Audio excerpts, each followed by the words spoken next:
Hello, I'm Grainne Hallahan, Tes Recruitment Editor, and this is the Tes Careers Clinic with a 2-minute tutorial. We're here to help you with your search for your perfect teaching job. So if you have questions you'd like us to answer, please use the comment box below and we'll answer them in our future videos. In our tutorial today, I'm going to talk through what needs to go in your covering letter or personal statement or your supporting statement. The challenge here is how do you balance with being modest with highlighting your success? You don't want to sound arrogant, but equally, you don't want to undersell yourself. Here are my tips for what you need to include, what not to do, and what to try instead. First up, pages and pages of waffle won't impress anyone.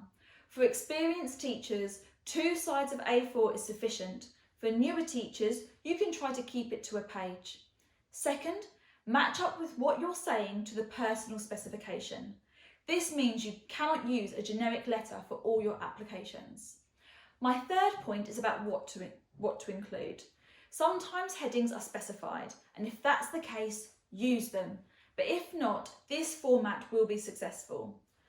First, what have I done previously? Then, my personal approach to teaching, and then why I have chosen this move.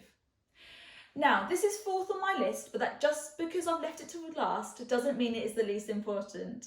Insert into your letter details about the school and the context of the school you're applying for. Impress them here with a small but pertinent detail that you've looked up in your research. Now, it goes without saying that your spelling and grammar has to be perfect on this one. As a former English teacher, I was always being asked to check letters. One thing I would always have to fix is sentence length. Look at how long your sentences are and check you're not using 20 words when just a few would do. That's all for today. Remember to subscribe to our channel and check out our other videos on how to be successful in your teaching job search. Good luck and happy job hunting!